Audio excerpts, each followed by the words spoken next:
हाँ तो प्यारे बच्चों, आज का हमारा टॉपिक है सूट एपिकल मेरिस्टेम। यानी कि प्लांट्स के अंदर कुछ मेरिस्टेम सेल्स होती हैं जो किसी भी तरीके की सेल के अंदर ट्रांसफॉर्म हो सकती हैं, या फिर हम लोग बोल सकते हैं कि मेरिस्टेम एक टिश्यू होता है प्लांट्स के अंदर जो किसी भी तरीके का ऑर्गन बनना हो तो वो इन सेल्स से बन सकता है।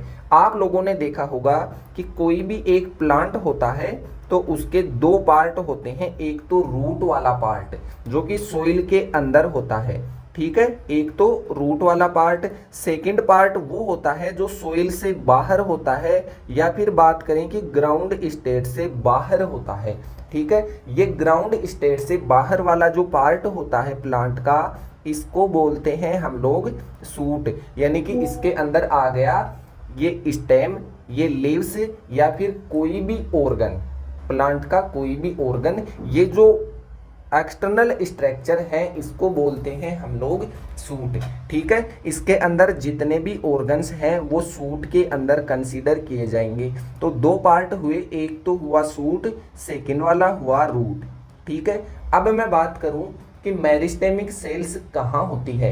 ये जो आउट ग्रोथ वाला एरिया होता है ना प्लांट का, यानी कि हम लोग बात करें कि कोई भी ग्रोथ करने वाला यहाँ पर कोई ब्रांच होगी या फिर मेन जो स्टेम वाला एरिया होगा, उसकी एपिकल सरफेस यानी कि सबसे ऊपर की सरफेस जो ग्रो करती रहती है ना, उसके अंदर सबसे ऊपर की तरफ होते हैं ये मेरिस्टेमिक सेल्स, ठीक है। ये मेरिस्टेमिक सेल्स क्या होती हैं, जैसे हमारे अंदर स्टेम सेल्स होती हैं, स्किन की स्टेम सेल्स होती हैं जो स्किन की सेल्स को रिप्लेस करती रहती हैं, या फिर बोन मेरो के अंदर जो स्टेम सेल्स होती हैं वो सेल्स ब्लड सेल्स के अंदर ट्रांसफॉर्म हो जाती हैं। तो इसी तरीके से प्लांट्स के अंदर ये मेरिस्टेमिक सेल्स होती हैं। देन ये होती हैं सबसे ऊपर टिप वाले जोन में।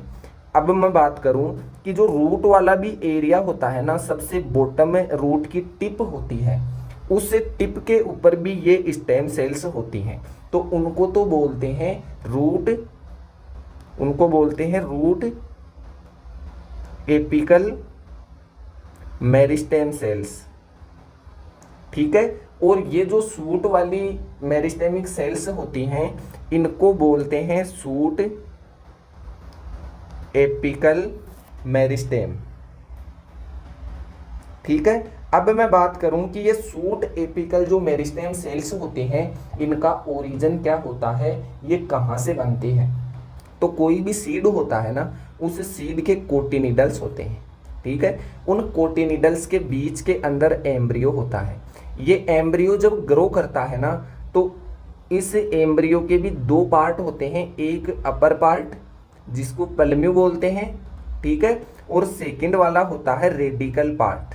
ये रेडिकल वाला पार्ट तो बनाता है रूट वाला पोर्शन प्लांट्स के अंदर, यानी कि ये जो रेडिकल पार्ट है एम्ब्रियो का, ये ट्रांसफॉर्म होगा रूट एपिकल मेरिस्टेम के अंदर, ठीक है। रूट एपिकल मेरिस्टेम सेल्स के अंदर ट्रांसफॉर्म होगा, और ये root apical meristem root cells के अंदर ट्रांसफॉर्म हो जाएगी। यानी कि रूट्स के अंदर किसी भी तरीके की अगर सेल बननी है ना, तो वो रूट एपिकल मेरिस्टेम वाले टिश्यू से बनेगी, रूट एपिकल मेरिस्टेम वाली सेल्स से ही बनेगी, वो उस लीनिएज में डिफ्रेंशिएट हो जाएगी। अब बात करता हूँ सूट एपिकल मेरिस्टेम की। तो ये जो फर्स्ट वाला पोर्शन होता है इस एम्ब्रियो का, पल्म्यू जिसको हम लोग बोलते हैं, ये सेल्स बनाती हैं सूट एपिकल मेरिस्टेम, ठीक है। तो ये यहाँ से समझ में आ गया होगा कि सूट एपिकल मेरिस्टेमिक सेल्स कहाँ होती हैं और रूट एपिकल मेरिस्टेम सेल्स कहाँ होती हैं। एक प्लांट के अंदर देखें तो आप लोगों को यहाँ पर देखने को मिलेगा, ये वाला एरिया होता है ना किसी भी प्लांट का, यहाँ पर होती हैं सूट एपिकल मेरिस्टेम सेल्स, ठीक है।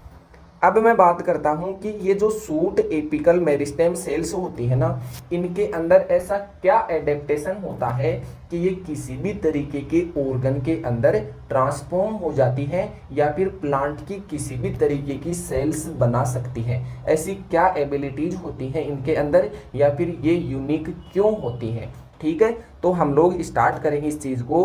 तो shoot apical meristem is a region actively dividing अब यही रीजन है जिससे सारे ऑर्गन्स बनेंगे। तो ये प्लांट्स के अंदर सबसे एक्टिव और रैपिड डिवीजन वाला जोन होगा। ठीक है, फिर बात करता हूं अनडिफरेंशिएटेड सेल्स होती हैं ये, तो इनको बोलेंगे undifferentiated embryonic cells located at the extreme tip, सबसे एक्सट्रीम वाली टिप पे होती है प्लांट की। ठीक है, या फिर कोई भी ब्रांच होगी तो उस ब्रांच की सबसे एक्सट्रीम टिप होगी ना, वहां पर ये प्रेजेंट होगी, इतना याद रखना है यहाँ से। फिर बात करता हूँ फंक्शन की, तो फंक्शन हम लोगों ने देखा कि कोई भी ऑर्गन फॉर्मेशन करना हो या फिर उसको बोल सकते हैं हम लोग मोर्फोजेनेसिस। तो मोर्फोजेनेसिस क्या होगा, ऑर्गेनोजेनेसिस और मोर्फोजेनेसिस इन्हीं सेल्स से होगा, या फिर बोल सकते हैं प्राइमरी ग्रोथ जो होगी वो इन्हीं सेल्स से होगी। ठीक है, ओरिजिन मैंने बता ही दिया कि ये एम्ब्रियो के दो पार्ट होते हैं, प्लमी वाला पार्ट एक, तो एक रेडिकल वाला पोर्शन। ठीक है, प्लमी वाले पार्ट से सूट एपिकल मेरिस्टेम सेल्स बनती हैं। अब देखते हैं इनके एडेप्टेशन। तो ये जो सेल्स होती हैं वो क्या होती हैं, स्मॉल होती हैं साइज के अंदर, डेंस साइटोप्लाज्म होता है। स्मॉल तो इसलिए होती हैं क्योंकि ये रैपिडली डिवाइड होती रहती हैं, इसलिए ये फिजिकली ग्रो नहीं कर पाती है। जब ये सेल्स आगे किसी लीनिएज के अंदर ट्रांसफॉर्म होगी ना, तब ये ग्रोथ करेगी। जैसे ए टाइप की सेल बनानी है तो ये यहाँ से सिग्नल मिलेंगे और ये डिफ्रेंशिएट हो जाएगी, देन यहाँ पर ग्रो करेगी। तो ये क्या होती है, स्मॉल साइज की होती है। सबसे पहले तो ये याद रखना है, डेंस साइटोप्लाज्म होता है। अब ये सेल देखिए यहाँ पर, इसके अंदर डेंस साइटोप्लाज्म क्यों होता है, क्योंकि इसको रैपिड डिवाइड होना है। रैपिड डिवाइड होना है तो बहुत सारे एंजाइम्स इसके अंदर प्रेजेंट होते हैं, और एंजाइम्स कब बनेंगे, जब डीएनए ट्रांसलेट होगा तो बहुत सारे राइबोसोम्स प्रेजेंट होते हैं। तो देखिए रिच इन राइबोसोम्स, यानी कि राइबोसोम्स के नंबर बहुत ज़्यादा होते हैं, इसलिए साइटोप्लाज्म डेंस होता है। और एक क्या होता है, जो मेटाबॉलिक एक्टिविटी होती है ना, वो भी ज़्यादा होती है इन सेल्स के अंदर, इसलिए माइटोकॉन्ड्रिया के नंबर भी ज़्यादा होते हैं साइटोप्लाज्म में। और प्रोप्लास्टिड, इसका अभी मैं बताऊंगा पॉइंट, इतना याद रखना है, राइबोसोम्स होते हैं, माइटोकॉन्ड्रिया बहुत सारे होते हैं, इसलिए डेंस तरीके का साइटोप्लाज्म होता है। ठीक है, फिर मैं बात करता हूँ रफली आइसोमेट्रिक। आइसोमेट्रिक का मतलब है कि भले ये सेल स्पाइरिकल यानी कि राउंड शेप वाली होगी या फिर पॉलीगोनल शेप में होंगी, इस तरीके से, तो ये क्या होंगी, दोनों ही शेप होगी। तो जितनी भी सेल्स होंगी ना यहाँ पर इस जोन में, SAM वाले जोन में, वो सब समान तरीके की होंगी फिजिकली साइज के अंदर, यानी कि इनका जो डायामीटर होगा ना इन सेल्स का, वो सबका आइसोमेट्रिक होगा, यानी कि एक ही तरीके का होगा। ठीक है, क्यों एक ही तरीके का होगा, क्योंकि इनके ऊपर इक्वल मैकेनिकल प्रेशर डिस्ट्रीब्यूट होना चाहिए, तभी ये इक्वल डिवीजन के अंदर जाएगी। ठीक, फिर थर्ड तरीके का large central nucleus. Large central nucleus का मतलब है कि न्यूक्लियस सेंटर के अंदर इसलिए होगा कि ये जल्दी से डिवाइड हो सके, और लार्ज इसलिए होगा क्योंकि ये यूक्रोमेटिन बना हुआ होता है कुछ हद तक, इसलिए थिन लेयर होती है किसकी, सेल वॉल की। इसकी जो सेल वॉल होती है वो प्राइमरी तरीके की सेल वॉल होती है, यानी कि सेल वॉल के अंदर तो बहुत सारे कंपोजिशन होते हैं, लेकिन ये जो सेल्स होती है ना वो नॉर्मली सेल्यूलोज की ही बनी होती है। मोस्ट ऑफ सेल्यूलोज ही इसका पोर्शन होता है। क्यों, क्योंकि यहाँ पर वही बात, रैपिड डिवाइड होना है इन सेल्स को, तो सेल्यूलोज की होंगी अकेले सेल्यूलोज और पैक्टिन की, तो ये जल्दी से डिवाइड हो जाएगी। ठीक है, फिर नेक्स्ट पॉइंट पे बात करते हैं कि स्मॉल वैक्यूल्स होती हैं। स्मॉल वैक्यूल्स इसलिए होती हैं क्योंकि साइटोप्लाज्म में स्पेस नहीं बचेगा अगर वैक्यूल्स ज़्यादा होंगे तो। और कौन सा इन सेल्स के अंदर फोटोसिंथेसिस हो रहा है, जो यहाँ पर वैक्यूल्स चाहिए स्टोरेज के लिए, तो वैक्यूल्स स्मॉल इसलिए होती है क्योंकि इन सेल्स को स्पेस चाहिए डिवीजन के लिए और क्रोमोसोम्स सेपरेट होने के लिए, इसलिए वैक्यूल्स भी एब्सेंट होते हैं या फिर स्मॉल तरीके के वैक्यूल्स होंगे। High metabolic activity and respiration, ये मैंने बता ही दिया कि माइटोकॉन्ड्रिया के नंबर ज़्यादा क्यों होते हैं। ठीक है, यहाँ तक क्लियर है। डेंस साइटोप्लाज्म वाला पॉइंट अपन लोगों ने एक्सप्लेन कर लिया। लार्ज और प्रोमिनेंट न्यूक्लियस, ये भी हम लोगों ने एक्सप्लेन कर लिया। प्रोटोप्लास्टिड इंस्टेंट ऑफ मैच्योर प्लास्टिड, यानी कि जो क्लोरोप्लास्ट होते हैं ना वो इमेच्योर होते हैं, क्योंकि इन सेल्स को फोटोसिंथेसिस नहीं करना है, इनको तो रैपिड डिवाइड होना है और एक लीनिएज के अंदर चले जाना है। जिस तरीके की सेल बनेगी उस तरीके के सिग्नल मिलेंगे और उन सेल्स के अंदर ये डिफ्रेंशिएट हो जाएगी।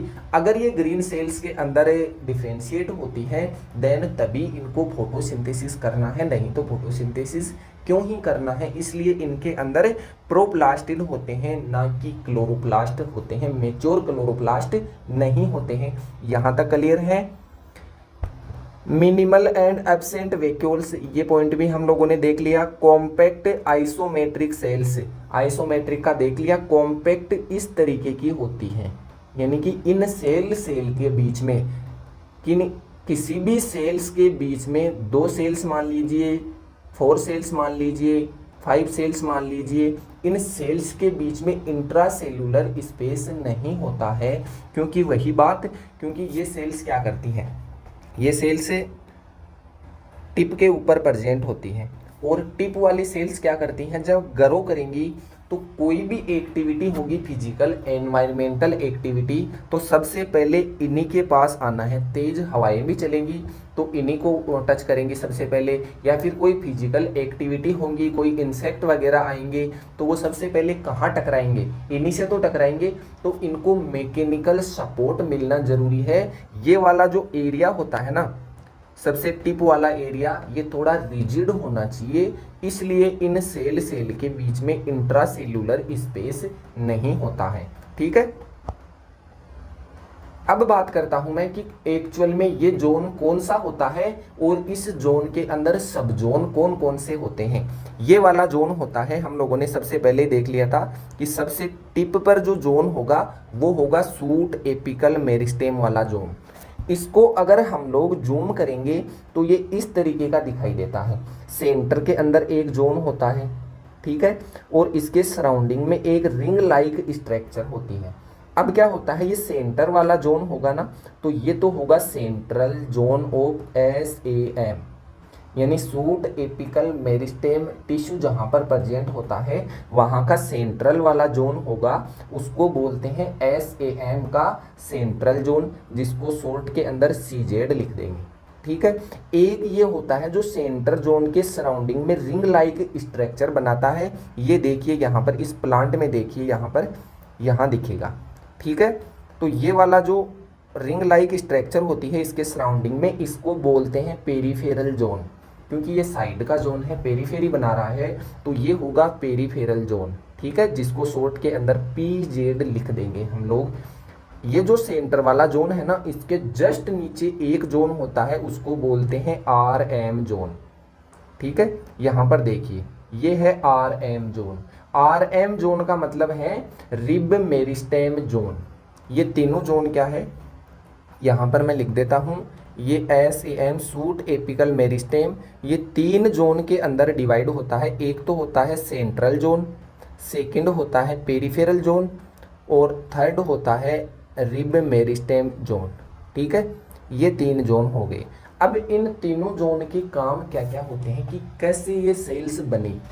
ये जो सेंट्रल जोन होता है ना, इन्हीं में से कुछ सेल्स पेरिफेरल सेल्स के अंदर कन्वर्ट हो जाती है, उनको ऐसे सिग्नल्स मिलते हैं जो क्या करेंगे, पेरिफेरी की तरफ जितने भी तरीके की स्ट्रक्चर्स बनानी होंगी तो उस तरीके की सेल्स के अंदर ट्रांसफॉर्म हो जाएगी। ठीक है, फिर ये सेल्स क्या करती हैं कि RM सेल्स के अंदर कन्वर्ट हो जाती हैं। तो ये RM सेल्स इस सेंट्रल जोन से जस्ट नीचे रह जाएगी और ये RM सेल्स जब डिवाइड होंगी तो यहाँ पर स्टेम का फॉर्मेशन होगा। ये देखिए स्ट्रक्चर के अंदर कि ये पेरिफेरल वाला जोन है, तो ये तो बनाएगी पेरिफेरल सेल्स। ठीक है, और ये जो नीचे वाला जोन है ये सेंट्रल जोन हो गया। सेंट्रल जोन से जस्ट नीचे वाली सेल्स अगर डिवाइड होंगी तो ये क्या करती हैं, स्टेम इलोंगेशन का काम करती है, यानी कि ये जो स्टेम है इसकी लंबाई के अंदर इंक्रीमेंट होगा। ठीक है, तो ये 3 जोन है, इस तरीके से ये 3 जोन होते हैं। तीनों जोन के नाम यहाँ से याद रखना है। अभी मैं इनके फंक्शन बताऊंगा, वो इजीली समझ में आ जाएगा आपको। ठीक है, सबसे पहला जोन है सेंट्रल जोन, ठीक है। इस सेंट्रल जोन को देखिए आप, सेंट्रल जोन मैंने बताया वही इसकी कमेंट होगा, located at the very summit of the meristem, यानी कि मेरिस्टेम सेल्स होगी उनके अंदर सबसे सेंटर में होगा ये जोन, और ये contain large cells that divide very slowly, यानी कि ये जो तीन जोन बताए ना मैंने, इन तीनों में से ये सेंट्रल जोन वाली सेल्स ही सबसे धीरे डिवाइड होती है, क्योंकि इनको तो ओनली मेरिस्टेम टाइप की सेल्स के अंदर ही डिवाइड होना है, यानी कि जो स्टेम सेल्स हैं उनके नंबर ही मेंटेन करने हैं, ठीक है। लेकिन ये जो पेरिफेरल वाला जोन है ना, पेरिफेरल यानी कि ये साइड की सेल्स, ये क्या करती हैं, form a ring around the centre zone, जो सेंट्रल जोन होता है उसके सराउंडिंग की सेल्स होती हैं, सेल्स आर स्मॉल, ये स्मॉल होती हैं सेंटर सेल्स से कुछ, एंड डिवाइड रेपिडली, इनसे फास्ट डिवाइड होती हैं, सेंट्रल जोन वाली सेल्स होती हैं इनसे फास्ट डिवाइड होती हैं। क्यों होती हैं fast divide, responsible for organogenesis, यानी कि कोई ब्रांच बनानी है तो भी इन्हीं सेल्स से बनेंगे, लीव्स बनानी है तो यही सेल्स उनके अंदर ट्रांसफॉर्म होगी, उनको सिग्नल मिलेंगे ऐसे, ठीक है। कौन सी, पेरिफेरल सेल्स। और यहाँ पर फ्लावर वगैरह बनेगा तो वो भी इन्हीं सेल्स से बनेगा। अब बात करता हूं मैं तीसरे तरीके की सेल्स, रिब मेरिस्टेम, ठीक है। रिब मेरिस्टेम क्या करती हैं, ये जस्ट सेंटर जोन से नीचे की सेल्स होती हैं, located just below the centre zone, centre zone से जस्ट नीचे की तरफ, सेल्स डिवाइड रेपिडली इन ए ट्रांसवर्जन प्लेन, यानी कि ऐसे कोई सेल्स हैं, ठीक है, ये 5 सेल्स हैं, ये कैसे, ट्रांसवर्जन प्लेन, यानी कि इस तरफ या तो यहां पर डिवाइड हो जाएंगी और 10 सेल्स के अंदर डिवाइड हो जाएंगी। तो क्या ये एक प्लेन जोन के अंदर ही डिवाइड होती हैं, क्योंकि यहां पर इनको क्या काम है, इनका स्टेम इलोंगेशन का, ओनली स्टेम की लंबाई के अंदर इंक्रीमेंट करना है। तो ये देखिए ये 3 तरीके के जोन हैं, cytological zonation of SAM, suit apical meristem के ये 3 जोन होते हैं, ये 3 तरीके की सेल्स होती हैं इनमें, और ये इनके 3 तरीके के काम होते हैं। यहाँ तक चलिए मिलते हैं नेक्स्ट लेक्चर के अंदर, तब तक के लिए धन्यवाद, थैंक यू सो मच।